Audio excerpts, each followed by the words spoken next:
ऐसा निर्माणकर्ता मिला जो स्वयं इंजीनियर है और पटना इंजीनियरिंग कॉलेज से पास आउट हैं।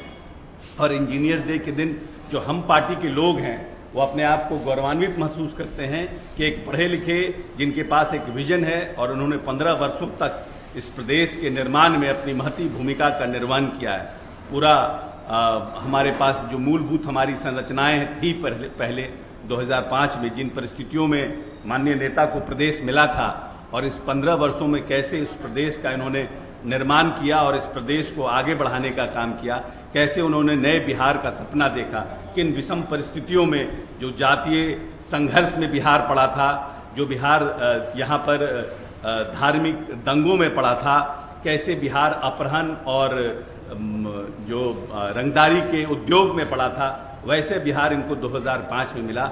लेकिन खुद एक इंजीनियर होने के नाते उन्होंने एक नए बिहार का नवनिर्माण किया और पूरा डाटा हमारे साथी और हमारे मंत्री संजय झा जी आपको विस्तार से बताएंगे कि किन किन क्षेत्रों में कैसे उन्होंने काम किया और क्या इन 15 वर्षों में किस तरह से बिहार का हम लोगों ने विकास किया अपने इंजीनियर नेतृत्वकर्ता के नेतृत्व में, उसका विस्तार से चर्चा करेंगे।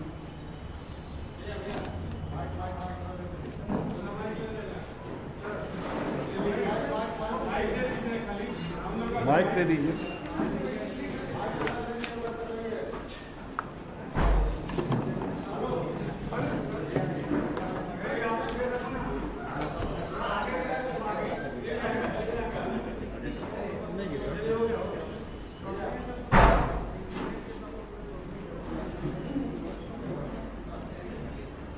जितने मीडिया के साथी इस प्रेस कॉन्फ्रेंस में आए हुए हैं, मैं सबका स्वागत करता हूं। हमारे साथी अशोक चौधरी जी बैकग्राउंड थोड़ा बता ही दिए कि आज के प्रेस कॉन्फ्रेंस का थोड़ा इनोवेटिव भी है कि इंजीनियर्स डे पे प्रेस कॉन्फ्रेंस करना। नॉर्मली पॉलिटिकल बात के लिए ही प्रेस कॉन्फ्रेंस होता है, लेकिन इंजीनियर्स डे पे उनके कंट्रीब्यूशन को रिकॉग्नाइज करने के लिए और जो 15 साल में इस सरकार ने चीज़ों को बिल्ड किया है, उसके लिए आज हम लोग रादर पॉलिटिकल प्रेस कॉन्फ्रेंस नहीं हो करके ये 15 साल में जो भी इंफ्रास्ट्रक्चर या उससे रिलेटेड चीज़ें नीतीश कुमार जी के सरकार में हुई, उसी से रिलेटेड प्रेस कॉन्फ्रेंस ये अभी आप लोगों के बीच में हम लोग अपनी बात रख रहे हैं। और बड़ी बात यह है कि सही बताया कि जो पटना इंजीनियरिंग कॉलेज से वो खुद निकल के, उस समय तो बड़ी बात होती थी कि इंजीनियरिंग में कोई गया पटना इंजीनियरिंग कॉलेज में जो NIT हो गया है, और वहाँ से निकल करके तो और आज बिहार के मुख्यमंत्री हैं, बिहार को लीड कर रहे हैं, चीज़ों को शेप अप कर रहे हैं बिहार में। कुछ फैक्ट्स केवल मैं आप लोगों के बीच में रख देना चाहता था। जिस डिपार्टमेंट को जैसे मैं ही देख रहा हूँ, अब 79 से कोई बहाली नहीं हुई थी इंजीनियर का, 1979 से, और पीछे ट्राई भी किया गया था, यहाँ बहुत लोग तो कोर्ट भी चला जाता है, फाइनली जा करके अभी बहाली हुआ तो 69 बहाली। हम लोग रिटायर्ड जितने मैकेनिकल इंजीनियर रहते थे 10-10 साल से कॉन्ट्रैक्ट पे थे, अभी जा करके बहाली हुई BPSC से और बहाली हुई। और इसी 3-4 दिन में मुख्यमंत्री सबको कागज देंगे, जो बहाली वाला कागज है, जो अपने फील्ड में जाकर के काम करें। इसी तरह जो राष्ट्रीय राजमार्ग है, 2005 में 7,583 किलोमीटर था, जो कि 73.71% बढ़कर 13,000 किलोमीटर हो गया। ऐसा ही कुछ फिगर अपनी है।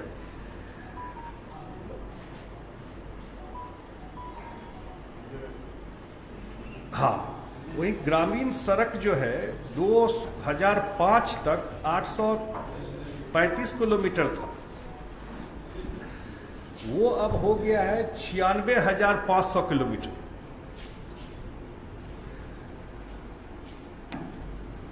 एक जो मुझे लगता है जो माननीय अशोक चौधरी जी का डिपार्टमेंट है, और उसी डिपार्टमेंट से वो काम हुआ है, और जब उसकी शुरुआत हुई थी तो बहुत लोग ये भी कहते थे कि ये क्यों इस जगह बनाया जा रहा है पटना म्यूजियम। और जो लोग भी बाहर गए हैं, वॉशिंगटन को कहा जाता है कि म्यूजियम का सबसे बड़ा जगह है, और जिस क्वालिटी का म्यूजियम पटना म्यूजियम बना है, वर्ल्ड के किसी भी म्यूजियम को से 20 है, कहीं से 19 नहीं। और आज जो आर्टिफैक्ट्स वगैरह रखे गए हैं वहां पर, तो ये इतना बड़ा, ये सब बिल्ड किया गया है इसी फेज में। इसी साल, मैं इंजीनियरिंग की ही बात कर रहा हूं, लास्ट ईयर फ्लड आया था तो बहुत सारा जो गांव है वो गांव के आमने सामने टूटने से सीधा पॉपुलेशन में बहुत लोग उसमें बह के निकल जाते हैं। तो फर्स्ट टाइम देश में टेक्नोलॉजी को हम लोग यूज किया है, जब आयरन सीट पाइल से उस गांव के सामने हम लोगों ने वो चदरा का पूरा 12 मीटर सीट पाइल जाता है। मैं चर्चा इसलिए कर रहा हूं, और मुख्यमंत्री खुद जाके देखे थे मधुबनी में इस चीज को। वो 12, और देश में पहली बार, बिहार में नहीं, देश में ही यूज नहीं हुआ टेक्नोलॉजी का, उसको यूज किया गया है जो उसके अंदर जाता है। और गांव, अब कम से कम गांव के आमने सामने ये चीजें नहीं टूटेंगी। जो टेक्नोलॉजी और ये सारे इंजीनियरिंग से रिलेटेड चीजें हैं, क्योंकि हम दोनों इंजीनियरिंग डिपार्टमेंट के एक पार्ट देखते हैं। इसीलिए आज ये प्रेस हम लोग के लिए भी सरप्राइज था पार्टी में जब तय हुआ कि भाई आज जाकर के इस पर बात रखना। और उसी तरह आज के डेट में हम लोग 72 आवर पहले जो अर्ली वार्निंग सिस्टम है वो हम लोग देते हैं, जो जल संसाधन विभाग का अपना जो इंस्टीट्यूशन है मैथमेटिकल मॉडलिंग के बेसिस पर, और वो 90% करेक्ट होता है। 72 घंटा पहले पता है आपको कहाँ रेन ज्यादा होना है, तो आप कम से कम प्रिपेयर हो सकते हैं, तैयारी कर सकते हैं इस चीज को लेकर के। इसी तरह मैं, अब ये लंबा हो जाएगा अगर मैं कहूं कि हर एक जिला में इंजीनियरिंग कॉलेज खुला, IIT खुला, NIT खुला, निफ्ट खुला। आज दरभंगा को दूसरा एम्स अभी 2 घंटा पहले भारत सरकार के ने कैबिनेट में पास किया है, जो दरभंगा को दूसरा एम्स मिला है। और ये माननीय प्रधानमंत्री जी का और भारत सरकार का देन है, नरेंद्र मोदी जी का, जो दूसरा एम्स बिहार को मिला और दरभंगा को मिला। और ये नीतीश कुमार जी की भी जिद थी। आप लोग, बहुत लोग देखे होंगे कि यूपीए के टाइम में जब गया और मोतिहारी में कहाँ बने IIM, उसको लेके कन्फ्यूजन हुआ था। तो बड़ा कन्फ्यूजन था कि ये एम्स बनेगा कहाँ। और क्योंकि मुख्यमंत्री जी डे 1 से बोल रहे थे कि भाई दूसरा एम्स अगर बिहार, पटना के बाहर कहीं बनना है तो वो दरभंगा में बनना चाहिए, क्योंकि पटना जो मेडिकल कॉलेज के बाद सबसे पुराना medical college Darbhanga medical college है। और तो वो एक चीज आज एक इम्पॉर्टेंट डेवलपमेंट है, इसलिए मैंने चर्चा कर दिया। हर एक जिले में पॉलिटेक्निक, महिला ITI, अनुमंडल में ITI, ये सारा बहुत जगह खुल गया है, कुछ जगह नहीं खुला है, लैंड का इशू है, उसको रिजॉल्व किया जा रहा है। इसी तरह 2005 में बिहार में 34% सड़कें पक्की सड़क थी, और आज 97% पक्की सड़क है बिहार। 24 से 97% पक्की सड़क हो गया बिहार। 2005 से 2020 के बीच में कुल 6074 छोटे बड़े पुलों का निर्माण किया गया, जो 15 साल में। और ये सब तो सामने में है ना भाई, ये डेटा तो हम लोग कोई ऐसे ही बना करके आपके सामने में नहीं ला रहे हैं। गंगा नदी पर 1959 से 2005 तक 4 पुल बने, और 2005 से अब तक 11 नए पुल मंजूर हुए हैं गंगा नदी पर, जिसमें 2 पूरा हो गया है, 7 निर्माणाधीन है और 2 टेंडर के प्रक्रिया में।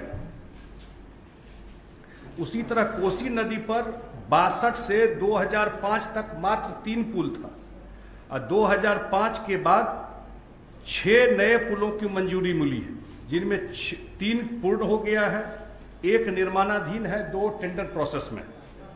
गंडक नदी पर 1817 से 2005 तक मात्र 3 पुल थे और 2005 के बाद 5 नए पुलों को मंजूरी मिली, 4 पूरा हो गया, 1 निर्माणाधीन है। सोन नदी पर 1862 से 2005 तक मात्र 2 पुल थे और 2005 के बाद 3 नए पुलों का मंजूरी मिली, जिसमें 2 का निर्माण हो गया, 1 निर्माणाधीन है। ये चर्चा मैं इसलिए कर रहा हूं कि ये सब इंफ्रास्ट्रक्चर, पहले तो जो बजट था आप लोगों को पता है, वो बजट ही सैलरी के अलावा कोई काम नहीं होता था। बजट जो है वो 2005-06 में बजट था 23,000 करोड़ और 2020-21 में बजट जो है हो गया है 2,11,761 करोड़ रुपया। तो आप इमेजिन, इसीलिए इतना जो गति देख रहे हैं काम में, पहले तो खजाने में ना हाथ चला जाता है तो काम कहाँ होने वाला था। 1990 से 2005 तक जो औसत जो जीडीपी है बिहार का 3.19% था और पिछले 15 वर्षों में ये डबल डिजिट हो गया। बिहार का जीडीपी डबल डिजिट, हम लोग नहीं ना उसको क्रिएट कर दिए हैं, ये है, वो तो रिकॉर्ड की बात है। 11.3% जीडीपी है। पिछले सरकार में 15 साल जो सरकार चलाए, इंडस्ट्रियल ग्रोथ रेट निगेटिव था। आज यह लगभग 17% ग्रोथ है, इंडस्ट्रियल ग्रोथ रेट जो बिहार का है। उस 15 साल में प्रति व्यक्ति सालाना आय 0.12% था, अब ये 4.8% है। 2005 में प्रदेश के 22% लोगों तक बिजली पहुंची थी। बड़ी संख्या में ऐसे गांव थे जहां बिजली थी ही नहीं।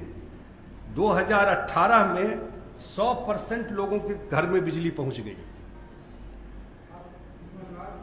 अब 22 से 24 घंटा बिजली मिल रहा है लोगों को। कुछ मोटा मोटा मैं कुछ डेटा इसलिए कर रहा हूं। अब जो अगर सिर्फ पटना का हम लोग कहें तो पटना म्यूजियम से लेके साइंस सिटी जो अब्दुल कलाम साहब के नाम पे है, सम्राट अशोक इंटरनेशनल कन्वेंशन सेंटर, ज्ञान भवन, बापू सभागार, ये सारे साथी जो यहाँ हैं खुद भी अनुभव कर रहे होंगे। अनप्रेसिडेंटेड, शायद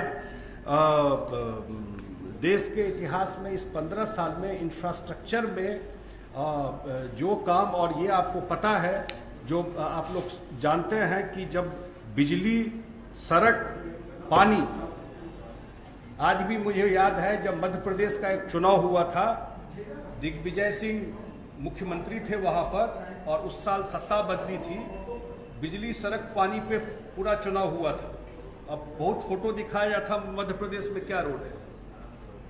जो विपक्ष है, ये सच है कि इस मुद्दा पर तो वो माने डिबेट क्या, कोई चर्चा भी नहीं कर सकता। जब बिजली की बात होगी, जब सड़क की बात होगी और जब पानी पहुंचाने की बात होगी, यही एक क्रिटिकल मुद्दा रहता है चुनाव, हर एक चुनाव में। कोई भी चुनाव 1952 के बाद देखिए, हमको जो लगता है, हम लोगों के लाइफ टाइम में जितना चुनाव होता है हमेशा यही मुद्दा रहता है, इन 3 चीजों को, और कैसा स्टेट मिला था। ये तो जो आप जाइए कभी अफगानिस्तान और बगदाद, उस टाइप का डिवास्टेटेड स्टेट, कुछ बिल्ड किया हुआ थोड़ी चीज, सिस्टम कोलैप्स्ड, कोई रिसोर्स नहीं, माइनस से शुरू करके आज इस स्टेट आया है।